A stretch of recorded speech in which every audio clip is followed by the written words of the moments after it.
నిన్నటి నుండి కల్వకుంట్ల తారక రామారావు గారు గౌరవనీయులు సోదరులు మంత్రివర్యులు ఐటీ శాఖ మంత్రివర్యులు నానా ఇబ్బందులు పెడతా ఉన్నారు. గ్రాడ్యుయేట్ ఎన్నికల్లో మరొక్కసారి నిరుద్యోగులను గ్రాడ్యుయేట్స్ ను మభ్యపెట్టాలనేటువంటి ఒక ప్రయత్నంలో భాగంగా మసిబోసి మారేడుకాయలు చేసి వాళ్ళ ఓట్లు దండుకోవాలనేటువంటి ఒక ప్రయత్నంలో భాగంగా చాలా కష్టపడతా ఉన్నాడు సోదరులు. విపరీతమైన ట్వీట్ల మీద ట్వీట్లు చేస్తా ఉన్నారు. పాడిందే పాట లెక్క తన తప్పుని కప్పించుకోవడం కోసం మళ్ళా ఒక గోబెల్స్ ప్రచారం చేసి గ్రాడ్యుయేట్స్ ను మసిపూసి మారేడుకాయలు చేయాలా, ఐటీ ఉద్యోగులను మసిపూసి మారేడుకాయలు చేయాలా, నిరుద్యోగులను మోసం చేయాలనే ఒక ప్రయత్నం కేటీఆర్ గారు చేస్తా ఉన్నారు. కేవలం గ్రాడ్యుయేట్స్ ఎన్నికల్లో ఓట్లు దండుకోవడం పోతున్న విషయాన్ని తీవ్రంగా ఖండిస్తా ఉన్నాం. అయితే ఐటీఆర్ గురించి ఒక్క నిమిషం బ్రదర్స్ ప్లీజ్, మీరు అట్లా మాట్లాడుతూ ఉంటే డిస్ట్రాక్ట్ అవుతుంది please. ITR information technology investment reason కు సంబంధించిన అంశం పట్ల తానేదో కేంద్రానికి లేఖ రాసినట్లుగా, కేంద్రం ఏదో పట్టించుకోనట్లుగా, వాళ్ళేదో దాన్ని వినట్లేదు ఆయన మాట అన్నట్లుగా ట్వీట్ల మీద ట్వీట్లు చేస్తూ ప్రజల్ని మభ్యపెట్టే ప్రయత్నం చేస్తా ఉన్నారు, మోసం చేసేటువంటి ప్రయత్నం చేస్తా ఉన్నారు. జరిగినటువంటి పరిస్థితి ఏంటి అంటే అటు భారతీయ జనతా పార్టీ, తర్వాత టిఆర్ఎస్ కేటీఆర్ గారు, తర్వాత భారతీయ జనతా పార్టీ రవిశంకర్ ప్రసాద్ గారు కావచ్చు, ఇంకెవరన్నా కావచ్చు, ఈ మొత్తానికి బీజేపీ టిఆర్ఎస్ ల మధ్యన ఇవాళ ఐటీఆర్ ప్రాజెక్ట్ అనేటువంటిది నలిగిపోయి లక్షల మంది నిరుద్యోగుల నోళ్లలో మన్ను కొట్టబడ్డది అనేటువంటి విషయాన్ని కాంగ్రెస్ పార్టీ ప్రస్తావించనున్నది. ఎందుకు ఈ మాట్లాడాల్సి వస్తుంది అంటే ఇది డిపిఆర్ డీటెయిల్ ప్రాజెక్ట్ రిపోర్ట్. ఇది this was prepared in the year 2013. 2013లో కాంగ్రెస్ ప్రభుత్వ హయాంలో మన్మోహన్ సింగ్ గారు ముఖ్యమంత్రిగా ఉన్నటువంటి తరుణంలో, ప్రధానమంత్రిగా ఉన్నటువంటి తరుణంలో ఈ యొక్క ఐటీఆర్ డిపిఆర్ తయారు చేసి అద్భుతంగా దీనికి అప్రూవల్స్ తీసుకొచ్చి కలలుగన్నారు. ఆ రోజు నేనే కాదు, కేసీఆర్ గారు కూడా కలలుగన్నారు. తెలంగాణ రాకముందు టీఆర్ఎస్ పార్టీ పాలిట్ బ్యూరో సమావేశంలో కానివ్వండి, పార్టీ కార్యకర్తల సమావేశాల్లో కానివ్వండి, తెలంగాణ పత్రికా సమావేశాల్లో కానివ్వండి, తెలంగాణ వచ్చిన తర్వాత పలుమార్లు అసెంబ్లీలో కూడా కేసీఆర్ గారు మాట్లాడుతూ ఐటీఆర్ ప్రాజెక్టు అద్భుతమైన ప్రాజెక్టు, అది తెలంగాణ దశ దిశను మార్చేస్తుంది, తెలంగాణ నిరుద్యోగుల పాలిట్ల వరదాయిని అని చెప్పని ఆయన కూడా చెప్పినటువంటి ఒక పరిస్థితిని గుర్తు చేస్తా ఉన్నాం. ఆ రోజు అనుకున్న ఉద్యమ కాలంలో, ముఖ్యంగా 2013-14 కాలంలో ఐటీఆర్ పాలసీ అమల్లోకి వచ్చినటువంటి తరుణంలో ఆ రోజు కేసీఆర్ గారు కూడా చాలాసార్లు మాట్లాడుతున్నారు. ఆంధ్ర కంపెనీలు ఒకవేళ తెలంగాణ రాష్ట్రం ఏర్పడినట్టయితే ఆంధ్ర పెట్టుబడిదారుల కంపెనీలు, పెద్ద పెద్ద కంపెనీలు అన్ని కూడా ఒకవేళ ఆంధ్ర ప్రాంతానికి తరలిపోతే, ఆంధ్రప్రదేశ్ తరలిపోతే విభజన తర్వాత మనకు మిగిలే ఒక గొప్ప ప్రాజెక్టు అటు ఫార్మా ఇండస్ట్రీ, తర్వాత ఉన్న ఐటీ ఇండస్ట్రీతో పాటు వచ్చేటువంటి ఒక ఐటీఐఆర్, తర్వాత NIMS national investment manufacturing Jones అని చెప్పని కేసీఆర్ గారే చాలాసార్లు చెప్పింది. అంత గొప్పగా తెలంగాణ దశ దిశ మారుస్తుంది అని చెప్పి నమ్మిన తర్వాత ఇవాళ దాన్ని బీజేపీ బుక్కిపాలు చేసేటువంటి ప్రయత్నం చేస్తుంటే కేసీఆర్ గాని కేటీఆర్ గాని దాన్ని రక్షించడంలో ఎందుకు వైఫల్యం అయింది అని చెప్పని వాళ్ళ కాంగ్రెస్ పార్టీ పక్షాన నేను ప్రశ్నిస్తా ఉన్నాను. నేను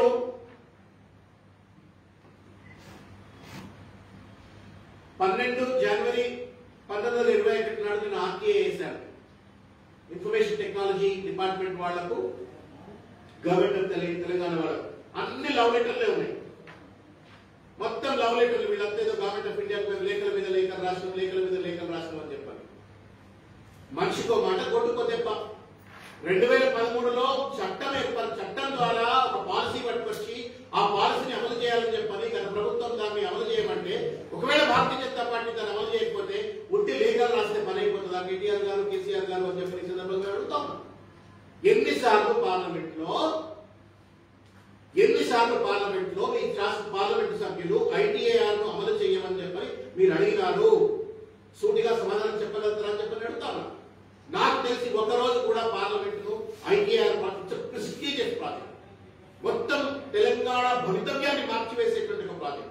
లక్షలాది మంది నిరుద్యోగులకు ఉద్యోగాలు ఇచ్చేటువంటి ప్రాజెక్టు, ఆర్థికంగా తెలంగాణను బలపరిచేటువంటి ప్రాజెక్టు.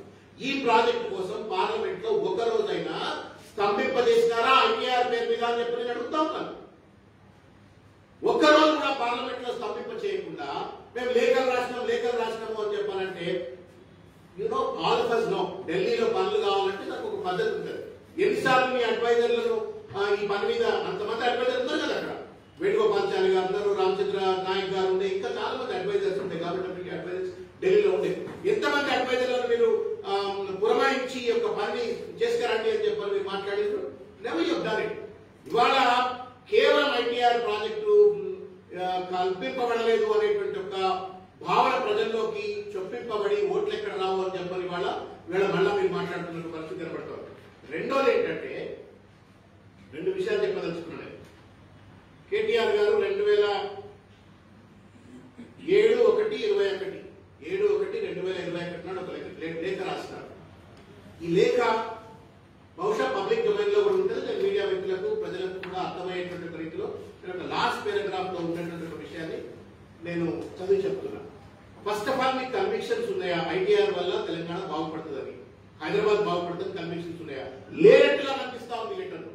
ఈ లెటర్ లో ఏం రాస్తారు కేటీఆర్ గారు అంటే, it is very imperative at this juncture therefore to restore the ITR scheme or provide a better scheme in its place to ensure that cities like Hyderabad continue to build on the tremendous momentum in the IT sector growth అని చెప్పని పెద్ద ఆయన మాట్లాడుతూ ఉంటాడు. అంటే ఏంటి? అయితే ITR అని లేకపోతే దీనికంటే మంచి స్కీమ్ అని అంటే ఏంటి దాని అర్థము? చెప్పకలే నువ్వు చెప్తున్నావు ఏంటి అంటే నాకు ఐటీఆర్ ఉంది ఇంకో స్కీమ్ అని చెప్పన్నట్టు. నీకు నిజంగానే ఐటీఆర్ ప్రాజెక్ట్ వల్ల ఒకవేళ లాభం కలుగుతుంది అనుకుంటే, గత ప్రభుత్వం నీకు అవసరమైనటువంటి పునాదులు ఏర్పరిచిందన్న నమ్మకం ఉన్నట్టయితే నువ్వు కింద పడతావా, మీద పడతావా, సస్తావా నాకు తెలియదు, నాకు ఐటీఆర్ ప్రాజెక్ట్ కావాలా చెప్పని గట్టిగా అడగాలి. అది అడగకుండా డైరెక్టివ్ స్టేట్మెంట్ అన్నమాట. అదనే ఇదని అంటే ఏదన్నట్టు నీకు ఇష్టం వచ్చిందని కానీ నాకు కావాల్సింది ఏమని చెప్పని మాత్రం స్పష్టంగా ఈ లేఖలో అడుగుతున్నట్టుగా లేదు. ఒకటి.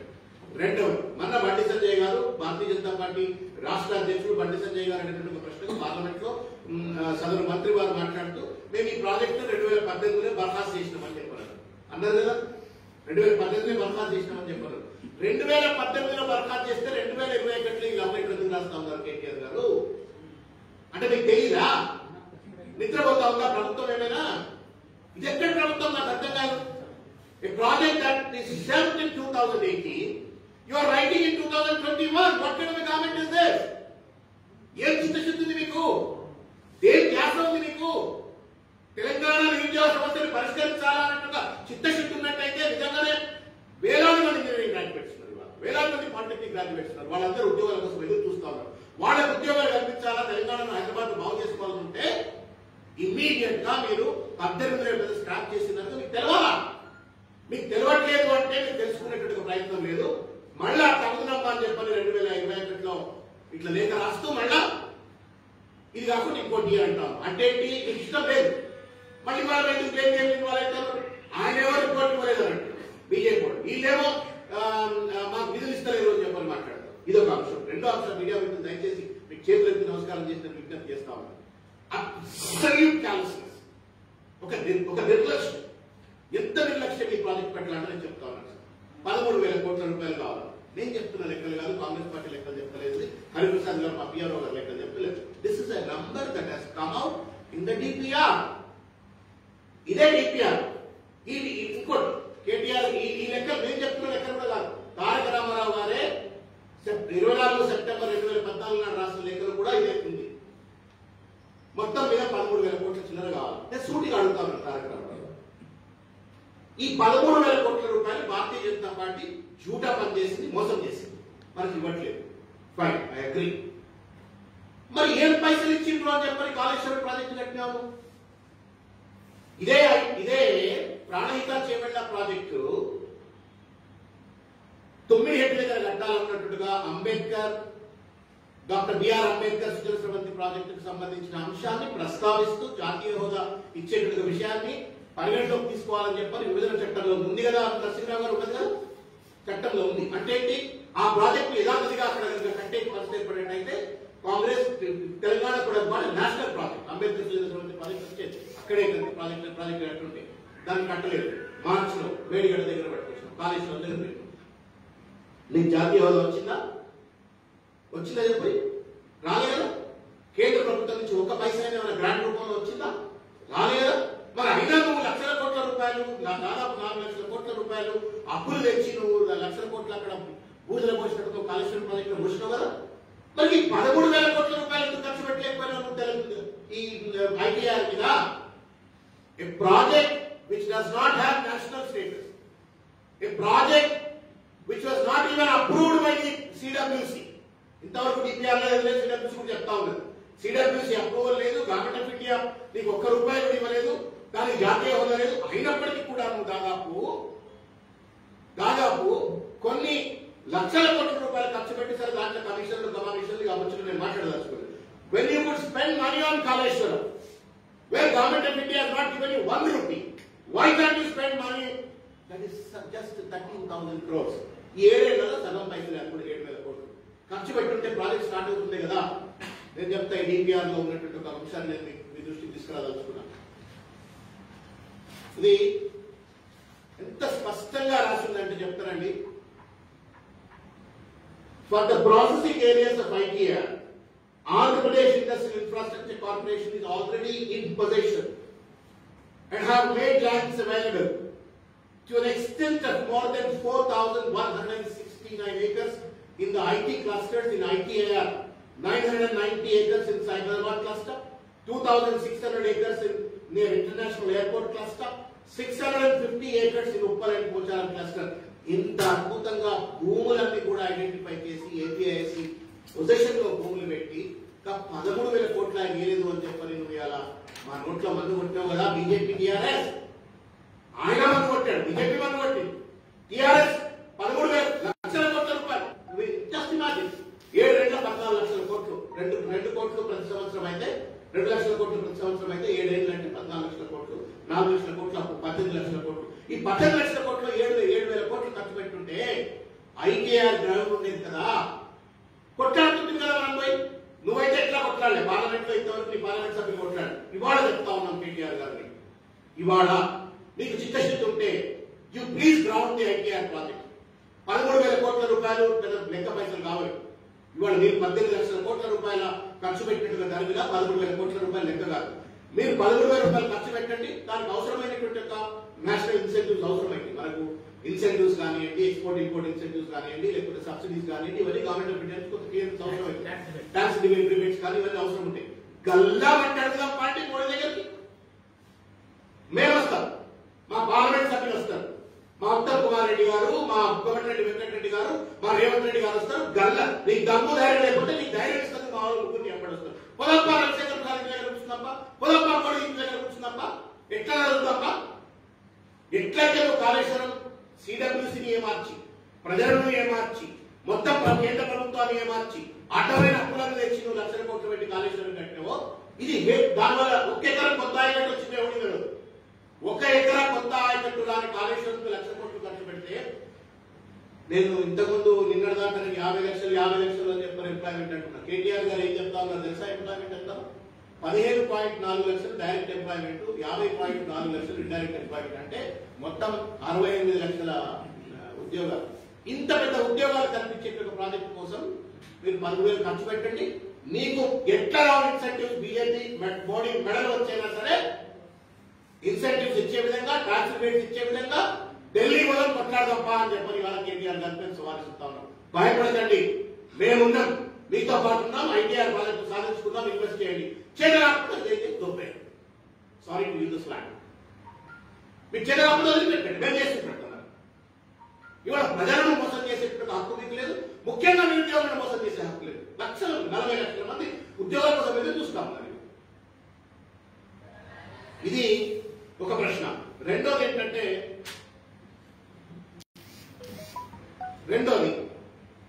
National investment manufacturing zone NIMS లో ఏమైంది? హైదరాబాద్ 1,00,000 ఉద్యోగాలు వచ్చేటువంటి ప్రియారిటీ లేదు. అన్ఫార్చునేట్లీ ఏంటంటే ఎంప్లాయ్మెంట్ పాలసీ ఉందా 7 ఏళ్లుగా మీరు మీడియా మిత్రులు దయచేసి మీరు చూసుంటారు, పెద్దలు చాలా వింటారు మీరు. ఈ 7 సంవత్సరాల్లో have you ever heard called a term called employment policy? అసలు ఎంప్లాయ్మెంట్ పాలసీ ఉందా? ఉపాధి కల్పన పాలసీ విధి విధానాలు ఉన్నాయా ఈ రాష్ట్రానికి? దాంట్లో సోయిందా? సోయి ఉంటే ఐటీఆర్ నాశనం కాకపోతుండే, సోయి ఉంటే నిమ్స్ నాశనం కాకపోతుండే, దాదాపు 1,00,000 ఉద్యోగాలు ఇచ్చేదాన్ని. దీన్ని కూడా అన్ని గతి లేదు, మొత్తానికి అక్కడ మూలపడినటువంటి పరిస్థితి. ఇంకోటి ఏంటంటే, నిన్న కేటీఆర్ గారు మాట్లాడుతూ ఆయన ట్వీట్ లో చాలా అందమైన మంచి ఇమేజెస్ అన్ని పెట్టి ట్వీట్ చేసినారు. చాలా బాగుండే, చూడటానికి చాలా అందంగా అనిపించింది. అయితే విషయం ఏంటంటే ప్రజలకు కూడా అర్థం కావాలి. ఆయన ఒక్కడే ఏదో ఐటీ ఇండస్ట్రీని అంతా అభివృద్ధి చేసినట్టు, గతంలో ఏం లేదన్నట్టు భ్రాంతి కల్పించే ప్రయత్నం చేస్తా ఉన్నారు. 2004 సంవత్సరంలో అందరూ అనుకున్నారు వాస్తవంగా చంద్రబాబు నాయుడు గద్దె దిగానే, రాజశేఖర రెడ్డి గారు ముఖ్యమంత్రి కాగానే, కాంగ్రెస్ పార్టీ రాగానే ఇక ఐటీ పరిశ్రమ అంతా ఆగమైపోతుంది, ఎందుకంటే ఆయన అంతా హైటెక్ చీఫ్ మినిస్టర్ లెక్క ఉంటే ఐటీ పరిశ్రమ ఆగమైపోతుంది అనుకున్నారు. కానీ అందరికీ కనువిప్పు కలిగేటువంటి రీతిలో రాజశేఖర రెడ్డి గారు ముఖ్యమంత్రిగా ఉన్నప్పటి నుండి మొదలుకుంటే 2014 వరకు అద్భుతంగా ఐటీ ఇండస్ట్రీని కాంగ్రెస్ పార్టీ ఉరికెత్తించి అక్సలరేట్ లేని పనులు ఇచ్చినట్టు పనులు చేపెట్టించింది. Development in terms of creating the employment కానివ్వండి, in terms of IT exports turnover విషయంలో కానివ్వండి. నేను లెక్కలు చెప్తా ఉన్నాను, ప్రజలారా దయచేసి మీరు కూడా వినాలా, గ్రాడ్యుయేట్స్ అంతా కూడా వినాలని చెప్పి నేను అడుగుతా ఉన్నాను. 8,270 కోట్ల రూపాయల టర్నోవర్, ఎక్స్పోర్ట్ టర్నోవర్ ఆ రోజు 2004లో ఉంటే 2016లో కాంగ్రెస్ పార్టీ గద్దె దిగే నాటికి 57,258 కోట్ల రూపాయల ఐటీ ఎక్స్పోర్ట్ టర్నోవర్ 8,000 నుండి 57,000 పైచిలకు టర్నోవర్ సాధించింది. విచ్ మీన్స్ 592% గ్రోత్ రేట్ ను రికార్డ్ చేసింది. అదేవిధంగా 88,945 ఉద్యోగస్తులు 2004లో ఉంటే కాంగ్రెస్ గద్దె దిగే నాటికి 3,23,396 ఉద్యోగాలు. ఇది నేనే చెప్పలేదు, కేటీఆర్ గారు కూడా చెప్తా ఉన్నారు. 14 ఫిగర్ నేను చెప్పేది కాదు, కేటీఆర్ గారు కూడా చెప్తా ఉన్నారు. Which means 263% of growth in terms of the employment, ఉపాధి కల్పనలో 200. మరి 7 ఏళ్ళుగా అంటే ఏంటి, అప్పటికే అద్భుతంగా విత్తనాలు పెట్టిండ్రు, బేస్మెంట్ కట్టిండ్రు, గోడలు కట్టిండ్రు, స్లాబ్ పోసిండ్రు, అద్భుతమైన ఈకోసిస్టమ్ క్రియేట్ అయిపోయింది. ఐటీ డెవలప్మెంట్ కు ఈకోసిస్టమ్ క్రియేట్ అయిపోయింది. అయినప్పటికీ కూడా బెంగళూరుతో సమానంగా లేవు. వాటికి కూడా మనం బెంగళూరు ఐటీ ఇండస్ట్రీ సమానంగా లేవు. ఇంకా కూడా ఎదగాల్సిన అవసరం ఉంది, దానికి అవసరమైన రీతిలో పనిచేయాల్సిన అవసరం ఉంది. 7 సంవత్సరాలుగా కేటీఆర్ గారు కష్టపడితే ఈ 57,258 కోట్ల రూపాయల టర్నోవర్ ఉన్నటువంటిది 1,28,000 కోట్ల 807, అంటే 124% మాత్రమే రికార్డ్ అయింది. తర్వాత ఉద్యోగాల విషయంలో 3,23,000 ఉంటే అది 5,82,000 రూపాయల 82,000 ఉద్యోగాల వరకు మాత్రమే రికార్డ్ అయింది. అంటే దట్స్ అబౌట్ 80%. అంటే నువ్వు మొత్తం సాధించింది ఎంత అంటే 124% of growth in terms of turnover, financial turnover, export turnover, and 80% in terms of the creation of the employment. మేము సూటిగా అడుగుతాం, అన్ని తయారైన తర్వాత వచ్చి కూర్చొని సాధించింది 124 80% ఎందుకైంది అని చెప్పారు. ఒకటి. రెండవది ఏంటంటే ఎన్ని కొత్త కంపెనీలు తీసుకొచ్చినారు. ఈ 124% గ్రోత్ ఆఫ్ టర్నోవర్ కానివ్వండి, 80% growth in terms of employment కానివ్వండి, అదేమైనా మీరు కొత్త కంపెనీస్ పట్టుకొస్తేనా? లేదు. కాంగ్రెస్ పార్టీ హయాంలో కానీ, తెలుగుదేశం పార్టీ హయాంలో కానీ వచ్చినటువంటి ప్రభుత్వ హయాంలో వచ్చినటువంటి కంపెనీల ఎక్స్పాన్షన్ వలన విత్తనం పెట్టిన చెట్టు పెరుగుతుంది. ఈ విత్తులు కాంగ్రెస్ టీడీపీ హయాంలో పెట్టిన విత్తులా, లేదు కేసీఆర్ ప్రభుత్వ హయాంలో పెట్టిన విత్తులా అంటే ఇవాటికి కూడా ఒక 2-3 కంపెనీలకు పైచిలకు వీళ్ళు కొత్త కంపెనీలు చేయలేదు. 99.9% of the companies were set up at the time when TDP or the Congress government were there. నువ్వు చేసింది ఏంటి? ఇది చేయకపోగా నువ్వు దానికి మళ్ళీ ప్రచారం చేసుకునే ప్రయత్నం చేస్తా ఉన్నారు. ఐటీఆర్ ప్రాజెక్ట్ ను మన్ను కలుపుతారు, తర్వాత నిమ్స్ ను మన్ను కలిపినట్టు పరిస్థితి ఉంది అని చెప్పని చెప్తూనే నేను ఒకటి చెప్తా ఉన్నాను.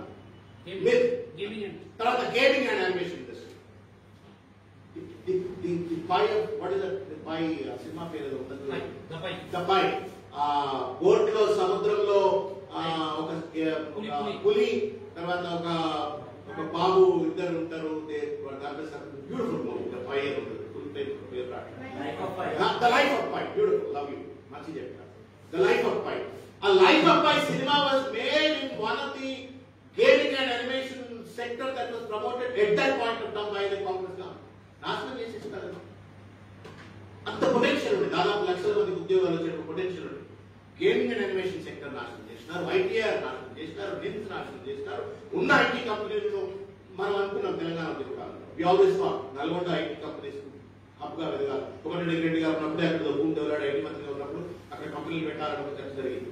మా తర్వాత వరంగల్లో కావచ్చు, మహబూబ్నగర్ కావచ్చు, కరీంనగర్ కావచ్చు, ఖమ్మం కావచ్చు, these are all the potential tier 2 cities. అక్కడ మనకు మంచి ఐటీ ఇండస్ట్రీ. ఎన్ని కంపెనీలు పెట్టినారా?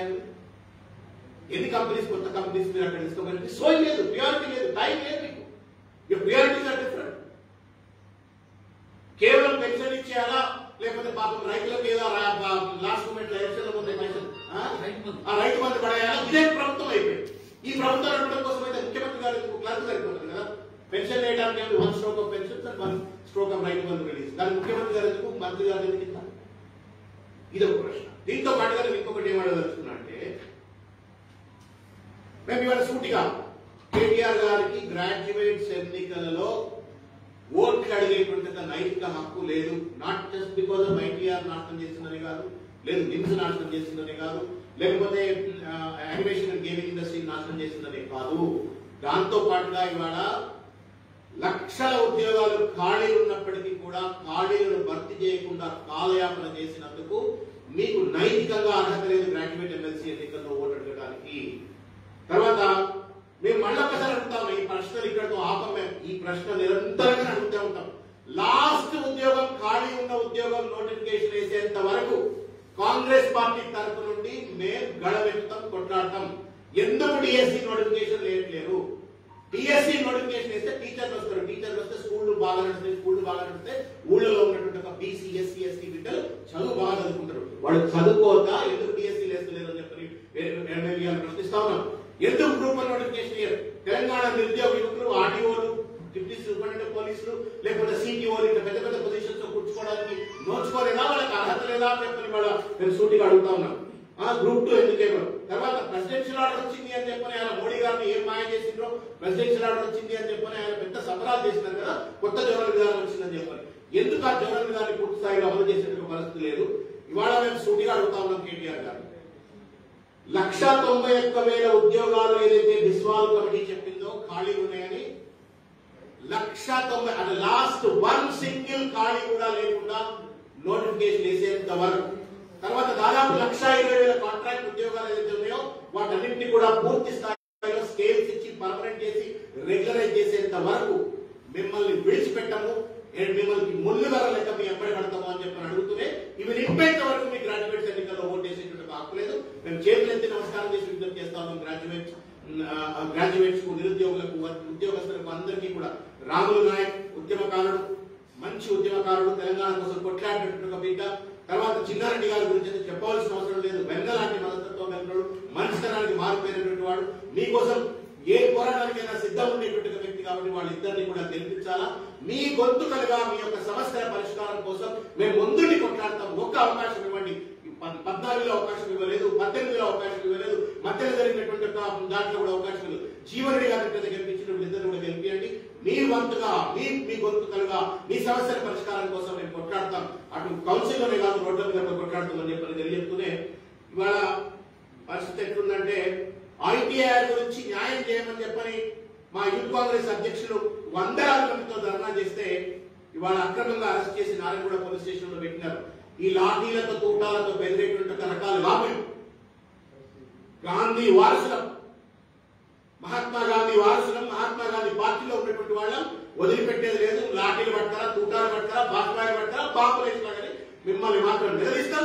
నిరుద్యోగుల పక్షాన మేము అండగా ఉండి కొట్లాడతాము అని చెప్పి మమ్మల్ని తిట్టినా, గొడ్డగాళ్ళన్నా, ఇంకోటన్నా, కొట్టినా, ఏం చేసినా కానీ ఊపిరి ప్రసక్తి లేదు. మేము ఉంటామని చెప్పని తెలియజేస్తూనే బేషరతుగా పోలీసులు కూడా దయచేసి, మీకు కూడా పిల్లలు ఉన్నారు, మీ పిల్లలు కూడా ఉన్నారు, మీ పిల్లలు కూడా ఉద్యోగాలు రావాల్సిన అవసరం ఉంది. కొత్త ఉద్యోగాలు భర్తీ అయినట్టయితే మీకు కూడా అందరూ ప్రమోషన్స్ వస్తాయి. కాబట్టి దయచేసి మీకు కూడా విజ్ఞప్తి చేస్తా ఉన్నాం. ఇమీడియట్ గా అరెస్ట్ అయినటువంటి కాంగ్రెస్ పార్టీ కార్యకర్తలందరినీ కూడా బేషరతుగా విడుదల చేయాలని చెప్పని ఈ సందర్భంగా విజ్ఞప్తి చేస్తా ఉన్నాం. ధన్యవాదాలు. కాంగ్రెస్ పోరాటం మార్చి 14 వరకే ఉంటుందా, తర్వాత కూడా ఉంటుంది? ఇంతకుముందే కొంతంత వెళ్ళిపోయినట్టు చెప్తే కదా అన్న, ఇది చివరి ఉద్యోగం, ఇది ప్రామిస్ చెప్తున్నాను. ఒకవేళ కనుక ఏ క్షణంలో శ్రవణ్ తీరుగా మళ్ళీ మాట్లాడుతున్నట్టు మీకు అనిపించకపోతే గల్లా పట్టిన నడు రోడ్డు మీద కొట్టండి అంటున్నా, అడగండి అంటలేదు. 7 ఏళ్ళ నుంచి కాలేజీ ఉంటే ఈ మధ్యనే ఎవరు చెప్పింది మీకు అదే కదా బాధ. మీరు మీడియా వాళ్ళు కూడా మమ్మల్ని గమనించకపోతే, పట్టించుకోకపోతే మా కర్మనా, మేము సత్తుమా? టీఆర్ఎస్ పట్టించుకోలేదు అంటే మేము అనుకోవచ్చు, టీఆర్ఎస్ పేపర్ వాళ్ళు పట్టించుకోలేదు, మీనాటి పెద్ద కూడా పట్టుకోకపోతే మేమేం చేయాలా? మా అనిల్ కుమార్ యాదవ్ కదా 2018 లోపు పాపం ఖాళీ గిల్లలు కట్టుకున్నట్టు తిరిగి గల్లీ పల్లె పల్లె జిల్లా జిల్లా తిరిగి వచ్చింది కదా నిరుద్యోగ యాత్ర అని చెప్పని. ఉత్తమ్ కుమార్ రెడ్డి గారి బస్ యాత్రలో ఎన్నిసార్లు రోడ్ల మీద నిరుద్యోగుల సమస్య పరిష్కరించడం మొత్తుకున్నారు. నేను ఎన్నిసార్లు ఓపెన్ లెటర్స్ రాసిన ఎన్టీఆర్ మీద కేసీఆర్ గారికి అడుగుతున్నాం. దున్నపోతు మీద నీళ్లు పడ్డట్టు ప్రభుత్వం యొక్క వైఖరి ఉంది. అన్ఫార్చునేట్ మేము అందుకే మీకు రిక్వెస్ట్ చేస్తున్నాం. అన్న కూడా మీకు టైం చేసినాం. మీరు ఏదైతే ఈ పోరాటంలో మీరు ఏదైతే భాగస్వాములు అయిందో ఒక సామాజిక బాధ్యత ఇవ్వాలి మనందరిది కూడా. ఈ నిరుద్యోగులకు ఉద్యోగాలు కల్పించేంత వరకు, ఖాళీగా ఉద్యోగాలను భర్తీ అయ్యేంత వరకు, కొత్త ఉద్యోగాలు కల్పించేంత వరకు మీడియా మీరు మేము అందరం కలిసి కొట్లాడతాం. ఇది పార్టీలకు అతీతంగా రాజకీయాలకు అతీతంగా జరగాల్సిన ఒక పోరాటం. దాంట్లో అప్పుడప్పుడే తెలంగాణ నిధులు నియామకాలు, నిధులు నాశనం అయిపోయాయి, నీళ్లు నాశనం అయిపోయాయి, నియామకాలు కూడా రాకపోతే వాళ్ళ జీవితాలు నాశనం అయిపోయి. ఒక ఉద్యోగం వస్తే మీకు తెలుసు మా ఇంట్లో తల్లిదండ్రుల జీవితాలు బాగుపడతాయి. మొత్తం ఒక క్వాలిటీ ఆఫ్ లైఫ్, ఒక జనరేషన్ లైఫ్ బాగుపడుతుంది, కొన్ని జనరేషన్ బాగుపడుతుంది. కాబట్టి మనం ఉద్యోగుల కల్పన విషయంలో ఉద్యోగ కల్పన విషయంలో కొట్లాడదాం. టీఆర్ఎస్ పార్టీ లాస్ట్ ఉద్యోగం భర్తీ చేసేంత వరకు వాళ్లకు ఓట్లు అడిగేటువంటి హక్కు కూడా లేదని చెప్పి తెలియజేస్తూనే మనందరం కలిసి కొట్లాడదామని